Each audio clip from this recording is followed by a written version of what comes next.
Ang balita pong ito at topic na ating pong gagawa ngayon ng reaction video ay mula po sa PTV Philippines. Title po nito, Mga Mangingisda sa Zambales. Ikinuwento ang umano'y pangaharas ng China sa West Philippine Sea. Kung hindi ka pa nakasubscribe sa akin channel, please subscribe para ma-update po kayo kapag po naglalabas po tayo ng ganitong reaction video. Sisimulan na po natin to, mainit-init pa po to. Let's do this. Nakatakda ng bumuo ng interagency panel ang Kamara para matugunan ang hinaing ng ating mga kababayang mangingisda sa Zambales na apektado ng sigalot sa West Philippine Sea. Isang public consultation naman ang isinagawa ng mga kongresista hinggil dito. Si Mela Lesmora sa detalles. Buti naman. Dito pupunta yan. Dito. Wala sa kalahati yung ano natin. Para to. Biting. Yung ano, parang ano lang ay. Ito pala yung palapitin mo. Kung sa ano pa, kulangot lang. Kuha ito ng isa nating kababayang mangingisda sa Baho de Masinloc o Scarborough Shoal sa West Philippine Sea.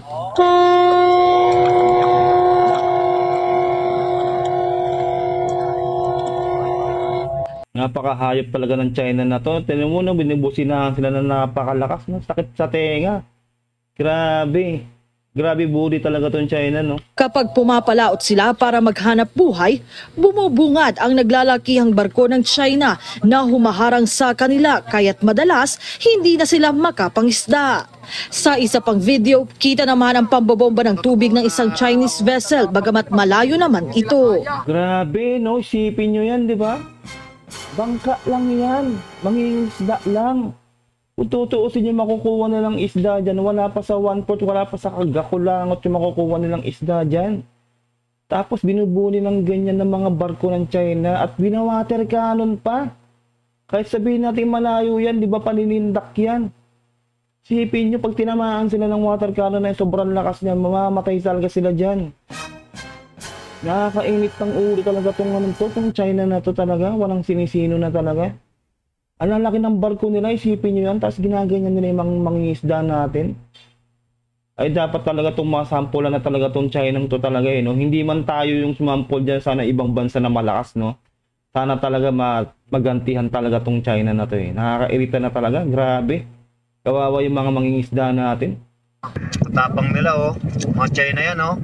Nagbubomba po yan. Parang pinapares po tayo. Ang may-ari ng mga videong ito na si Mang Noli, humingi na ng saklolo sa mga kongresista nang magsagawa ang Kamara ng public consultation sa Masinloc, Zambales. Grabe. Tinalakay rito ang iba't ibang issue sa West Philippine Sea at kung paano na naaapektuhan ang mga mangingisdang Pilipino sa sigalot sa lugar. Tama, kasi isipin nyo nga naman, di ba? Yan ang pamumuhay nila Diyan lang sila kumukuha ng ikabubuhay nila. Ang hirap mangisda, isipin nyo yan, di ba? Napakahirap ng mangisda, lalo pa silang nahihirapan dahil hinaharang nga sila ng mga China na yan, ng mga Chinese vessel na yan dyan sa West Philippine Sea.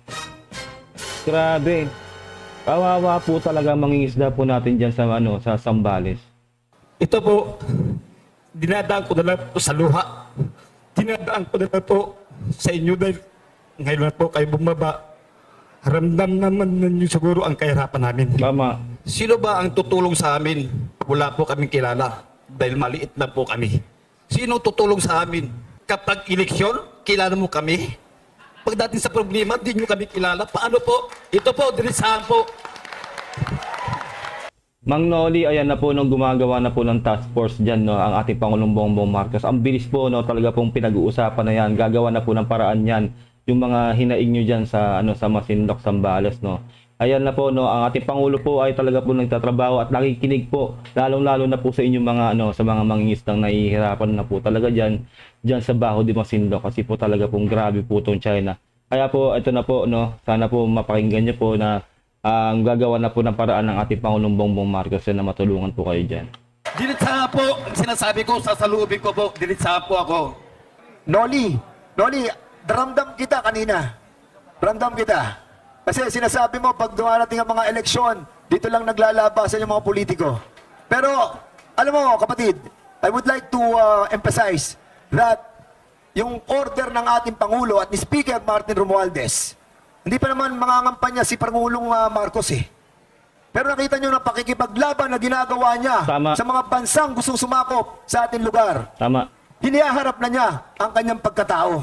Ayun po yun talaga, no, kaya Kanoli, no, kay Kuya Noli dito, no. Ayun na po, tutulungan na po talaga kayo kasi po nakikita naman po ng Pangulo yan. Siyempre po, ang Pangulo po natin ay nagtatrabaho po talaga ng masigasig po dito. At talaga pong hindi po niya hahayaan na talaga pong maapi po tayo, no. Kaya po talaga, yung sinabi na rin po dito ni Representative Dan Fernandez na talaga pong ating Pangulo po ay talaga pong nakatutok din po dyan. Real talk po yan, no? Para sana po umasa po kayo na matutulungan po kayo ng ating Presidente. Kaya may eleksyon man o wala, lalaban tayo sa kanila. Tama. Tiniyak ng Kamara na masusi nilang tutugunan ang issue alinsunod na rin sa kautusan ni na House Speaker Martin Romualdez at Pangulong Ferdinand R. Marcos Jr. Sa ngayon, isa pa sa mga pinangangambahan ng mga mangingisda ay ang banta ng China na mang-aaresto na sila ng foreign trespassers sa mga teritoryong inaangkin nila. Grabe Pero talaga. pagtitiyak ng mga kongresista, Naandun po ang Philippine Coast Guard, naandun po ang ating mga sundalo upang tulungan, protektahan ang ating mga mangingisda na malayang makapaghanap buhay sa naturang lugar. Dapat po talaga, pumoste po sila dyan, wag po 24 hours kung tutusin, mag-shifting na lang po sana, mabantayan po ang ating mga mangingisda dyan kasi po, pag po talagang may nahuli po dyan, kawawa naman po, di ba? Isipin nyo, 60 days kang makukulong na walang pagdilitis.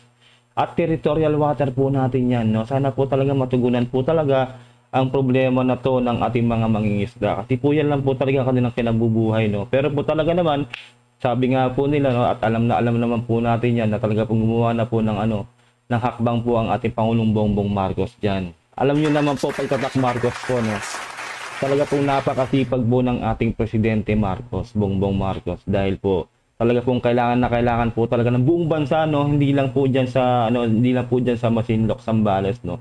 Sa buong bansa po ay nagpakalat na po ang ating Pangulo sa lahat po ng mga sulok diyan ng mga pumoste na po diyan ng ating mga sandatahang lakas po talaga at nagte-training din po sila diyan, nagbabantay din po sila diyan sa lahat po ng sulok po ng Pilipinas para po hindi na po tayo basta pumapasok o po ng mga China diyan, no, ng mga Chinese diyan.